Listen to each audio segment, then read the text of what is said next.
여러분 안녕하세요. 임신영입니다. 이번에는 천재, 영재에 대해서 알아보겠습니다. 한 신문 기사에서 퍼온 것인데 영재는 다른 사람보다 탁월한 재능을 가진 사람을 이야기합니다. 천재보다 그 숫자가 많고 그러나 다른 사람과 비교해 볼 때 훨씬 재주가 있어 보이는 사람입니다. 천재는 하늘로부터 타고난 사람으로 뛰어난 재주를 가진 사람을 말합니다. 노력한다고 되는 것이 아닌 신기에 가까운 재능이나 능력을 말합니다. 누구와도 비교될 수 없는 존재로 되고 싶다고 되는 것이 아니라 그냥 타고난다고 할 수 있습니다. 수재는 후천적인 요소가 더 강한 경우입니다. 타고난 영재성은 없지만 노력에 의해서 탁월하게 공부를 잘하는 경우를 수재라고 부릅니다. 또 하나의 차이점은 영재나 천재는 자기만의 세계가 뚜렷하고 창의력이 뛰어난 반면 수재는 외부에서 가르쳐 주는 것을 받아들이는 능력이 뛰어난 경우를 말합니다. 영어로는 영재를 프로더지 또는 지니우스라고 하고 또는 gifted, talented라는 용어를 사용합니다. 최근 기사에서 2012년생인 49세의 아동이 월반을 해서 과학고등학교에 입학하였다는 기사를 보았습니다. 이 아동은 생후 41개월의 한 프로그램에 출연해서 피아노, 작곡, 수학 등에서 뛰어난 능력을 보였다고 합니다. 3살에 1차 방정식을 풀었고 4살에 2차 방정식을 풀었다고 밝혔습니다. 이 아동의 지능지수는 웩슬러 기준 IQ 164 그리고 멘사 기준 IQ 204로 측정됐습니다. 이 아동은 2019년에 초등학교에 입학해서 다음 해에 5학년으로 조기 진급했고 올해 중학교에 입학했다가 내년에 고등학교로 조기 입학한다고 합니다. 천재는 창의적이고 독창적인 작업에서 보여지는 것처럼 타고난 지능을 보이는 뛰어난 지능을 가진 사람입니다. 천재는 항상 강한 개성과 상상력을 보여주며 지적일 뿐만이 아니라 독특하고 혁신적이라는 특성을 가집니다. IQ는 정규 분포해서 웩슬러 지능검사의 평균은 100입니다. IQ 85에서 115 사이에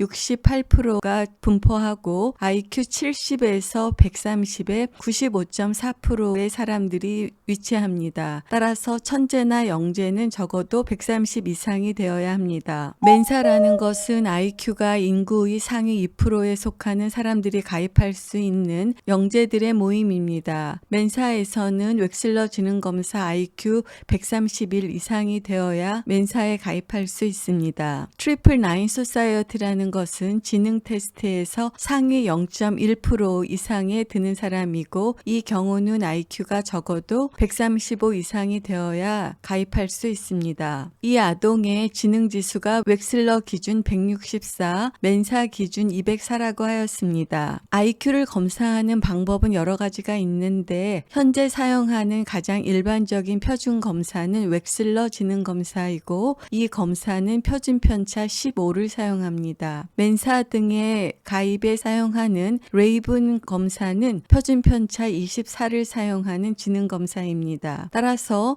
웩슬러 지능검사 160은 레이븐 검사에서 196입니다. 같은 지능이지만 웩슬러 지능검사에서는 160으로 평가하고 레이븐 검사에서는 196으로 평가합니다. 이것은 섭씨 23도와 화씨 74도가 숫자는 다르지만 결국은 같은 온도를 나타내는 것입니다. 따라서 강현 군의 지능지수는 웩슬러 지능검사에서 IQ가 164였고 이것은 멘사 기준 레이븐 검사에서는 204로 측정됩니다. 인간의 지능은 여러 가지 지능으로 구성되어 있습니다. 음악적 지능 그리고 김연아 선수 등이 보이는 것처럼 신체 운동적인 지능이 있고 그리고 논리 수학적인 지능이 있고 말을 특별히 잘하는 언어적인 지능 등 여러 가지 다중의 지능이 포함되어 있습니다. 사람의 지능을 직접적으로 추정할 수는 없습니다만 IQ 검사를 통해서 간접적으로 추정할 수 있습니다. 이면창 군이 최근에 국제 콩쿠르에서 대회에서 우승했다고 하는데 이문창 군은 음악적인 천재라고 할 수 있을 것입니다. 음악적인 천재라고 이야기하려면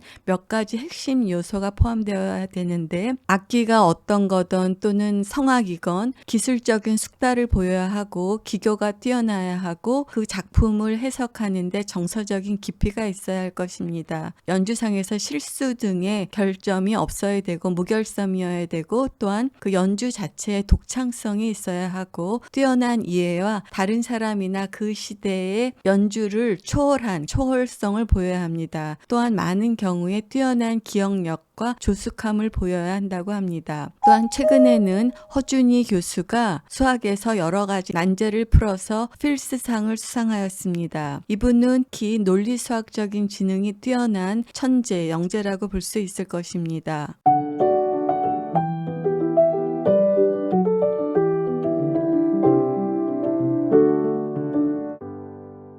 만 13세 중학교 1학년 때 학력 평가에서 상위 25%에 속하는 군을 25년 이후에 추적해 보았더니 중학교 1학년 때 상위 25%의 학력을 보였던 아동들이 25년 이후에 박사학위를 받는 것이 3배 이상 높았습니다. 또는 과학이나 기술, 엔지니어링, 수학 등의 책을 저술하였거나 또는 문학 작품을 저술하였던 것이 4배에서 5배 이상 높았습니다. 또한 특허를 갖고 있는 것도 3배 이상 높았고 수입도 월등하게 높았습니다. 지능은 우리에게 어떠한 영향을 줄까요? 지능은 어떠한 직업을 획득하느냐, 사회적인 어떠한 위치에 속하는가, 또는 본인이 하여야 하는 직무를 얼마나 잘 하느냐 등에 대한 강력한 예측 인자입니다. 지능은 학교 성적과 상관관계가 있습니다. 조금 전에는 때 학력평가가 25년 이후에 여러 가지 특성에 영향을 미치는 거에 대해서 알아보았고 초등학교 5학년 때의 지능지수가 5년 후에 수능 성적의 약 80%를 결정한다는 연구도 있습니다. 즉 수능 성적의 약 80%는 11살 때 지능과 관련될 수 있습니다. 또한 지능이 높다고 오래 사는 건 아니지만 지능이 높을수록 경제적으로 사회적으로 안정되기 때문에 최근에는 지능이 높을수록 중년과 노년기에 건강이 좋은 경향이 있습니다. 따라서 지능이 높을수록 사망률도 낮은 경향을 보고하고 있습니다. 지능은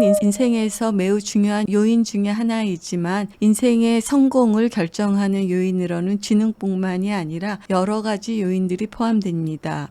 지능과 더불어서 인생의 성공을 결정하는 중요한 요소가 성격의 특성입니다. 5가지 성격의 특성으로는 경험에 대한 개방성입니다. 그리고 성실성, 외향성, 우호성, 신경성 등입니다. 예를 들면 지능이 매우 높다고 하더라도 새로운 경험에 대해서 개방적이지 않고 매우 폐쇄적인 성격을 갖는다든지 성실하지 않고 게으르고 다른 사람과의 관계에 매우 폐쇄적이어서 매우 내성적인 성향을 갖는다든지 다른 사람에게 우호적이지 않고 적대적인 태도를 보이는 경우 그리고 편안하지 않고 분노, 우울감, 불안감 등과 같은 불쾌한 정서를 쉽게 느끼는 신경성 등이 있을 경우에는 지능이 높다고 하더라도 인생에서 행복하고 편안한 성공할 인생을 유지하기는 쉽지 않을 것입니다. 따라서 지능뿐만이 아니라 지금 말씀드린 성격의 5 요인들이 여러 가지 행복과 건강 그리고 그 직무 수행도 사회적인 참여 등등의 여러 가지 요소들을 잘 예측해 줍니다. 특히 성격의 5 요인 중에서 경험의 개방성이 있는데 이러한 개방성은 활동적으로 상상하고 여러 가지 감수성을 갖고 내적 감정에 대해서 주의를 기울이고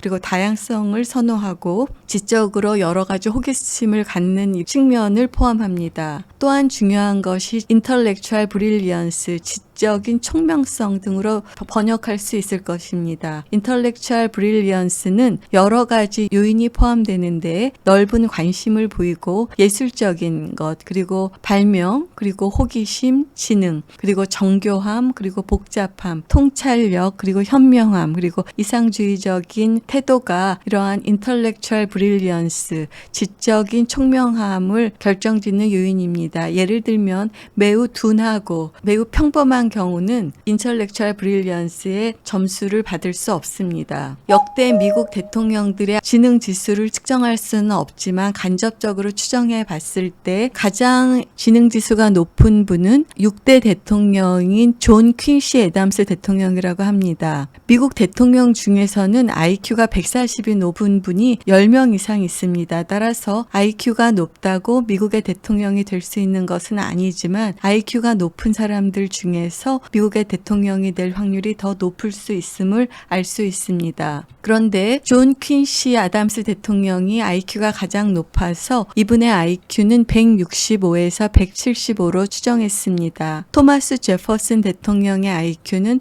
145에서 160입니다. 그러나 인텔렉츄얼 브릴리언스 지적인 총명함은 존 퀸시 애담스 대통령은 1표준 편차를 조금 넘었지만 토마스 제퍼슨 대통령은 3표준 편차를 초과하는 것으로 추정되었습니다. 미국에서는 존 퀸시 애담스 대통령보다는 토마스 제퍼슨 대통령이 더 뛰어난 대통령이라고 평가를 하는데 IQ는 애담스 대통령 IQ가 더 높았지만 뛰어난 지적인 능력을 보였던 것은 토마스 제퍼슨 대통령이었습니다. 따라서 최근에 어떤 대통령의 IQ는 91이고 어떤 분은 156이고 이런 것들에 대한 보고가 있었지만 이 저자는 이러한 IQ 자체는 그다지 중요하지 않다고 하였습니다. 물론 IQ가 아주 낮은 사람이 미국의 대통령이 되기는 쉽지 않을 것입니다만 얼마나 좋은 위대한 대통령이 될 수 있느냐를 결정하는 것은 IQ보다는 지적인 총명성, 인텔렉츄얼 브릴리언스라고 이야기합니다.